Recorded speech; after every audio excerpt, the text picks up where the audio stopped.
welcome back to Derry.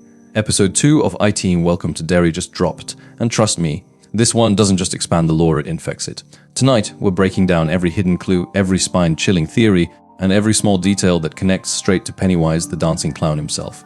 So grab your flashlight, and maybe don't look into the drains. This is your full Episode 2 breakdown, theories and details you missed. Episode 2 opens with that haunting flashback, the 1960s Derry Carnival. At first glance, it's just nostalgia, but if you freeze frame during the carousel shot, you'll notice something deeply wrong. One of the painted horses, the white one, has the same cracked smile pattern as Pennywise's makeup. A clue that Derry's evil was already spreading long before the Losers Club ever existed. The showrunners are clearly hinting that Pennywise isn't just in Derry, he is Derry. Every laugh, every light, every balloon, a reflection of his ancient hunger. Then comes a chilling shot of young Harold walking past the funhouse mirror maze. If you look closely, his reflection lags behind him for a split second. That's not a production mistake. That's IT playing with time, just like he did in the 2019 film. He's not back. He never left. Halfway through the episode, we follow Christine, the local reporter, as she investigates the missing children cases. And this is where the show gets brilliantly dark. In her notepad, we see names like Vickers, Denbrough, and Hochstetter. That's right. These are descendants of the original characters from both Stephen King's IT and the 2017-2019 movies, meaning Derry's curse runs through bloodlines. Even creepier, the camera lingers on the old Derry sewer map, but if you zoom into the top right corner, you'll see a shape, a faint outline that forms a grinning clown face. This isn't random. Episode 2 is showing us that Pennywise's power is still active, it's growing.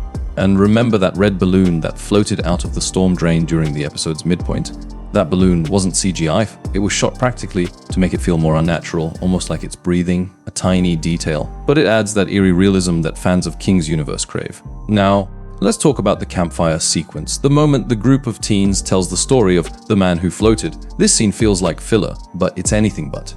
The tale describes a man who vanished during Derry's last flood, 27 years ago. They say his shadow still walks near the canal, whispering, "Do you want to float too?" Notice that number again, 27 years.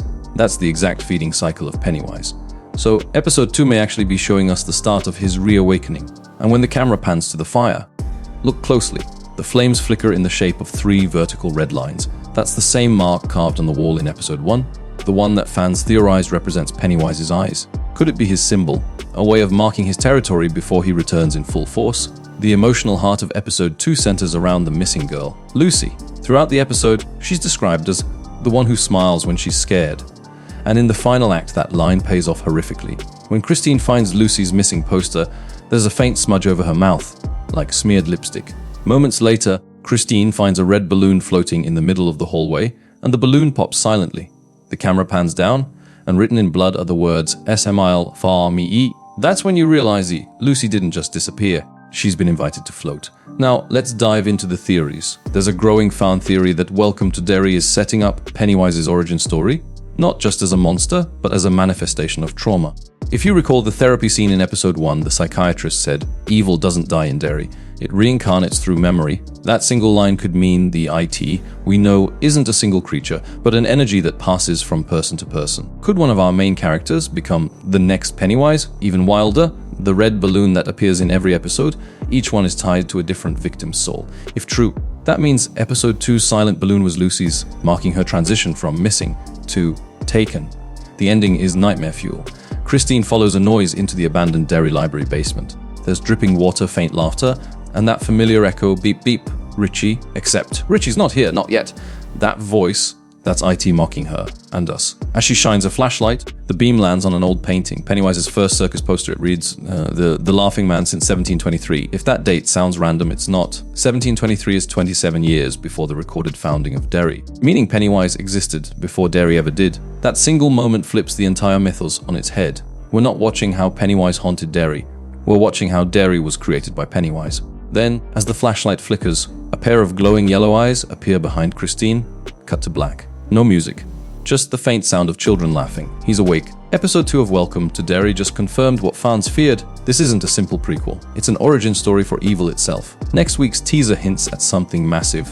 An old newspaper headline reads, "Circus returns to town." Could this be our first full glimpse of Bill Skarsgård's Pennywise returning in physical form? Or is someone new wearing the red suit this time? Either way, we're in for pure nightmare fuel.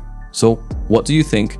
Is Pennywise reborn through memory? Did you catch any hidden details we missed? Drop your theories below, and remember, we all float down here. Don't forget to like, subscribe, and turn on the bell, because next week, we're diving even deeper into Welcome to Derry episode 3. And trust me, you'll want the lights on for that one.